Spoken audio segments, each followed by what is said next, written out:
Good morning my dear students. आज की इस क्लास में हम लोग क्लास 12th में फिजिक्स के मोस्ट इम्पॉर्टेंट 2 अंकों वाले क्वेश्चनों को देखेंगे, जो हर साल लगभग हर साल रिपीट होते हैं किसी ना किसी पेपर सेट में आपके। तो इन क्वेश्चनों को आपको अच्छी तरह से याद कर लेना है। अगर आपको कोई डाउट रहता है तो आपको मेरे व्हाट्सएप नंबर 7880960882 इस नंबर के थ्रू आपको कांटेक्ट करके आपकी जो भी सोल्यूशन हो, आप मुझसे या प्रॉब्लम हो, वो आप मुझसे पूछ सकते हैं। अब हम चलते हैं बेटा अपने टॉपिक पर। टॉपिक हमारा है आज की क्लास में 5 मोस्ट इंपॉर्टेंट क्वेश्चनों को देखना फिजिक्स के। आज हम 5 मोस्ट इंपॉर्टेंट क्वेश्चन देखेंगे जो फिजिक्स के बोर्ड के एग्जाम के लिए आपके लिए बहुत ही ज्यादा इंपॉर्टेंट है। उनमें से पहला क्वेश्चन है बेटा, वैद्युत बल रेखाएं एक सतत वक्र है, ये बल रेखाएं एकाएक विखंडित नहीं हो सकती, क्यों? आपको इस बात को बताना है कि जो वैद्युत बल रेखाएं होती हैं वो एक सतत वक्र बनाती हैं, ये अचानक से विखंडित नहीं हो सकती, क्यों? तो देखिए इसका आंसर आप क्या लिखेंगे। वैद्युत बल रेखाएं वैद्युत क्षेत्र में एकांक धन आवेश के द्वारा तय किए गए पथ को दर्शाती हैं। कि जो वैद्युत बल रेखाएं होती हैं वो वैद्युत क्षेत्र में एकांक धन आवेश के द्वारा तय किए गए पथ को दर्शाती हैं। यदि बल रेखाएं अचानक टूटती हैं तो इसका अर्थ है कि एकांक धन आवेश एक स्थान से दूसरे स्थान पर अचानक चला गया है, जो कि असंभव है। इसका यह भी अर्थ है कि जिस स्थान से आवेश अचानक हटता है वहां से वैद्युत क्षेत्र अचानक शून्य हो जाता है, जो कि असंभव है। देखिए बोला जा रहा है कि जैसे कोई धन आवेश है, अब यहां से वैद्युत बल रेखाएं हमेशा क्या होती है बेटा, निकलती हैं। ठीक है, ये निकल रही हैं। अब पता चला कि हमने अचानक से वैद्युत बल रेखाओं को तोड़ दिया है। क्या कर दिया है? तोड़ दिया, मतलब निकलना बंद कर दिया। तो इसका मतलब है कि हमारा ये जो धन आवेश है वो यहाँ पर नहीं, इसको हम कहीं और ले गए हैं। अगर इसको अचानक कहीं और ले गए हैं तो ऐसा होना असंभव है। वैद्युत बल रेखाओं को बनाने के बाद किसी भी धन आवेश को एक स्थान से दूसरे स्थान पर ले जाना असंभव है। कहाँ है बेटा? असंभव है। ठीक है, तो वहां ले गए हैं, तो इसका अर्थ यह है कि जिस स्थान से आवेश हटता है वहां वैद्युत क्षेत्र अचानक शून्य हो जाता है, और जहां से हम आवेश को हटाएंगे वहां पे वैद्युत बल क्या हो जाएगा? शून्य, क्योंकि वैद्युत बल रेखाएं शून्य हो रही हैं, जो कि असंभव है। तो ये इतना आपको इसमें लिख देना है। चलते हैं बेटा नेक्स्ट क्वेश्चन में, देखिए क्या कह रहा है। नेक्स्ट क्वेश्चन आपसे कह रहा है, दो बल रेखाएं एक बिंदु पर एक दूसरे को कभी नहीं काटती हैं।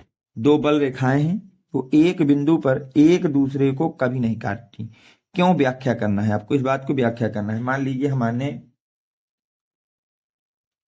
एक मिनट,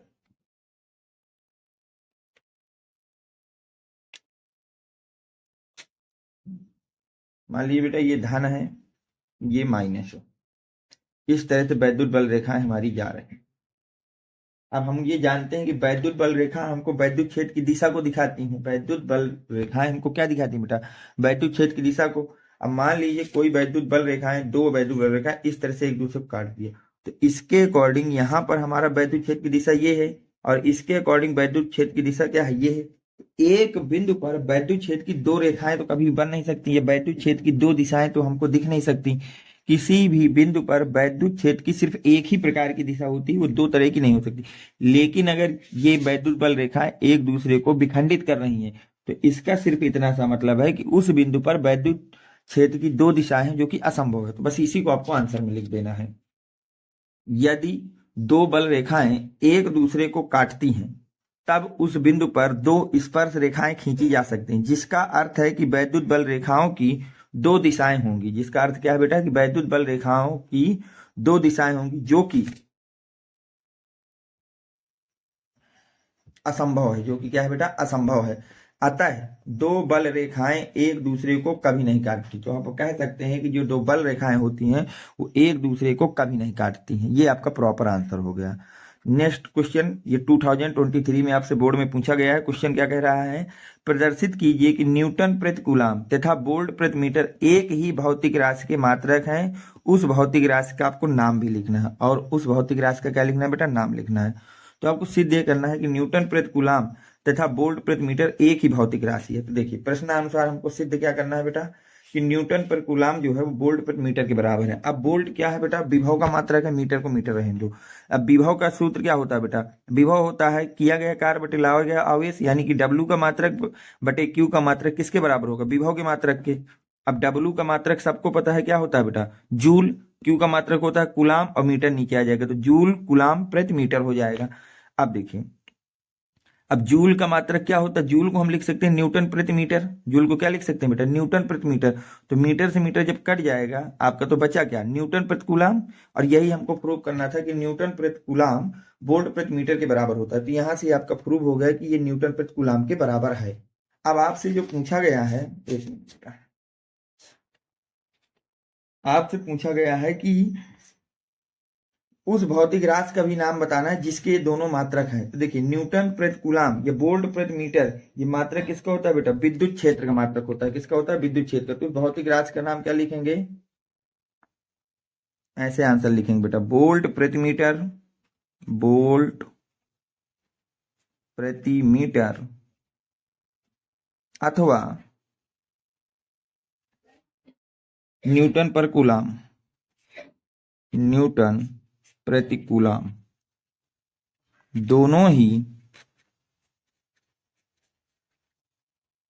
वैद्युत क्षेत्र के मात्रक हैं,